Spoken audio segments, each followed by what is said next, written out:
going to try something just a little different today. I wanted to honor the season of the solstice, which was just a few days ago, with just taking a look at the sun as an element in the I Ching.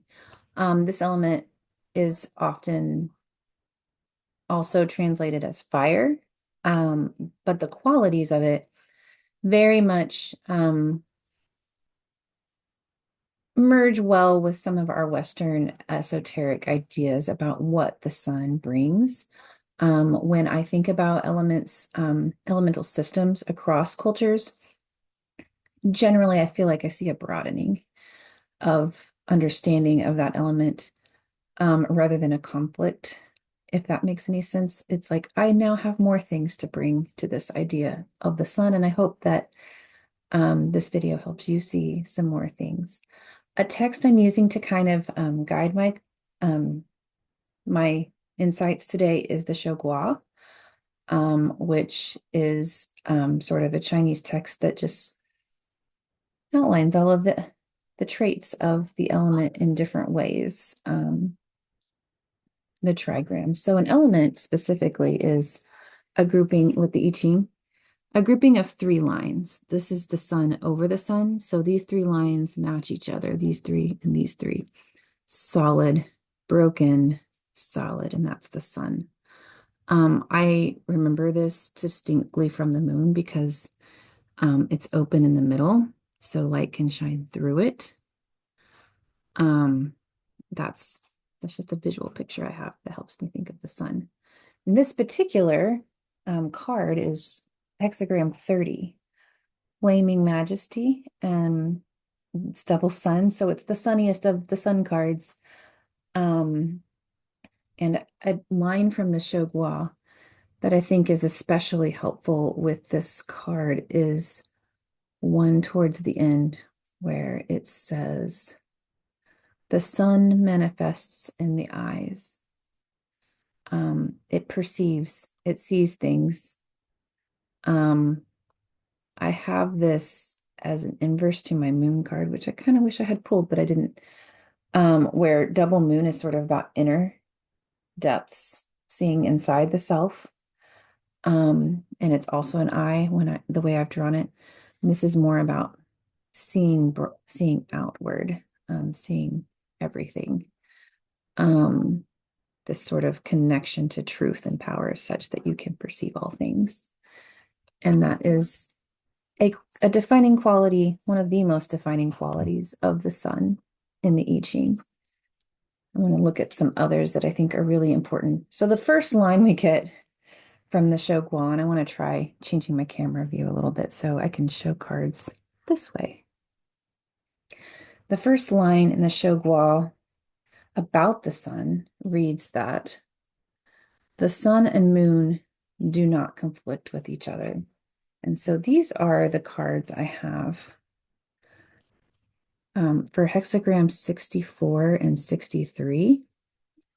And that is where the moon is over the sun. And then in this one, where the sun is over the moon. And what this brings to the idea of the sun is that cyclical process of day and night, the setting and the rising. Over and over, there's always an ending and a beginning, and some endings are the beginnings, and some beginnings are the end. And actually, when I draw any one of these cards in a question reading, I just I just take in both of them. They're the nuclear of each other, so they're always at play with each other in that reading. Um, and that's a very important quality I think that we get from looking at the sun cards, and in particular these two. Another aspect of the sun that we see a lot in the I Ching is this aspect of warming. And so here we have these two, which are both with sun and air. We have one where air is on top, hexagram 27, and one where air is on bottom, hexagram 50. And air takes on different qualities in these cards in that here it's wood, sort of fueling the fire. And here, the sun is sort of evaporating the air. It's warming it, right? And causing it to evaporate and sort of dissolve, or there's an integration of the air with everything in the environment. Where here there's a very concentrated heat that is warming a dish, right? This is called sacrificial bowl. So it's the preparing of a sacrifice. Um, and so those are kind of how the sun and air relate differently to each other. One is a very focused relationship, and the other is a very diffuse relationship, depending on if the sun is on the top or the bottom with air. And so that is the warming quality of the sun. The next thing that we hear in the Shogwal is that the sun makes all living things perceive one another, that it is looked to for wisdom. And we saw that here with this one, right? That's kind of a main thing. But we get it also with sun and heaven, this idea of shining forth. That shining brings a perception here. So we have the sun over heaven on this side and the sun beneath heaven on this side. And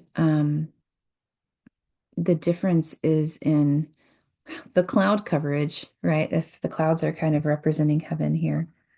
And this idea of coming together. There's also a line in the Shogwa about the sun bringing people together. He brings people together in the sun.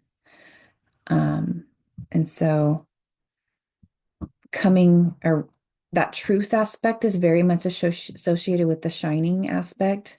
This idea that the sun brings us together in truth. It sheds light on what is true. And that is a way that we are brought into fellowship with each other, is through and around and over truth, which is very much kind of the line here. Coming together over universal truth is what this number 13 fellowship is about. Whereas this is sort of about, hexagram 14 is about wealth and truth being, or true wealth being not a material, monetary wealth necessarily, but much more fuller and richer than that. And then again, this one being sort of that clarity and vision that comes when with this sort of radiant sort of quality of truth. Well, that's those three. Another set that we see here is this sort of warming aspect, which we talked about here as well, but there's another warming aspect that comes into play when we look at it with fire. And here, that heat that's kind of, in this case, very strongly amplified by the fire. This is hexagram 21 chewing. And that's this sort of like furnace, right? That melts away all of the fat or purifies the metal. This idea of cutting through things to the point or the heart of it is happening here with fire and the sun. Very hot, very, very hot. And then when fire is over the sun, obscuring it, it takes on this quality of a storm. And sometimes the fire element is translated as lightning or thunder. And so we have the thunder very much showing up in this image. 55 is what this one's called, richness waning. And so that idea of the sun being obscured by that storm whenever it is in this relationship, sun beneath fire, rather than sun over fire over here, where we get this very, once again, very bright, hot harnessing of that energy. And here we have this sort of obscuring of energy. And this is a waning sort of aspect of the sun, which also happens when we bring the sun into combination with earth. So the earth element, we start to see a lot of shadow here, right? The mountain, sometimes earth is translated as the mountain. And with these two, hexagram 56 is called the traveler. We get that cyclical, the sun setting and rising, the passage of time happening with this one. And this one is hexagram 22, and it's called adornment. And so here, the sun is beneath the mountain, and the image is the sun setting at the foot of a mountain. That's sort of the also a time element, that fleeting time, that the light is fleeting, right? Or that the beauty is fleeting of that sunset. It's superficial in a way, or it just won't last very long. And so that's what we're getting here with these two. And we have two more to look at that we haven't looked at yet, or actually, we haven't looked at water yet either. But I'd like to move over to the world, which is different than Earth, but related to the Earth, right? It's the whole planet, the Gaia, the entirety, Mother Earth, right? We call it the world sometimes. And this hexagram is very different than others, than the other Earth, which is the mountain, in that it's more encompassing, right? So I drew this one like an eclipse. And that shadow element, right, is way more dramatic, especially in this one, which is hexagram 36. It's sometimes called dark injury. And this idea of the sun being completely covered is connotating sort of a period of time where you aren't meant to shine, that the wisest move is to kind of hide your light, is what this one involves. But then here with 35 advance, when the sun is over the world, it's you are free to go and move forward and advance in the light of day. So that's sort of this idea of when it's the right time to hide and when it's the right time to shine and move forward with those two hexagrams. And then the last two I have are the sun and water.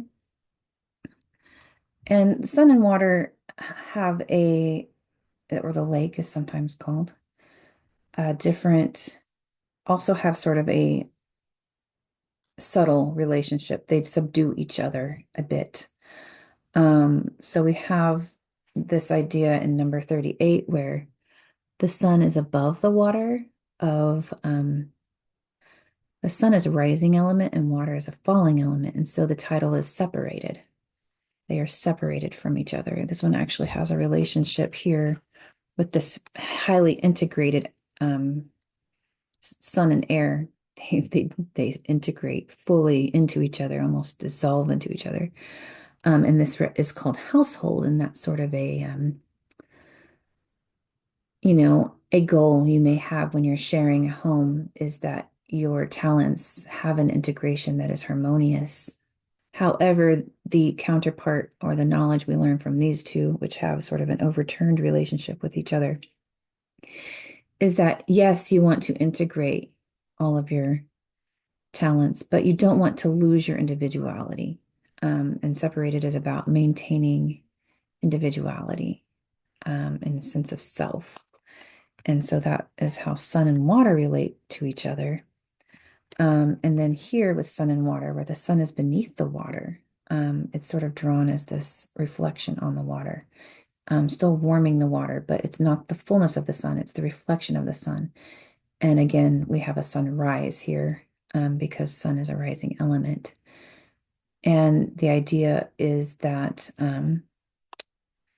these two have a special relationship with each other, that we prepare our sacrifice for this, knowing when the moment is right to transform and it's the proper timing of a revolution. Sun gives us that truth, that foundation of truth to stand on in order to take new actions that we may not have taken without that truth in our hearts. And so that's sort of like this is preparing us for this. And then we kind of see this. This is a very the sun has transformed the water in this one where it's separated from the water in this one. And so that's sort of they have a reversed relationship to each other as opposed to that overturned. And that, my friends, is all of the sun cards.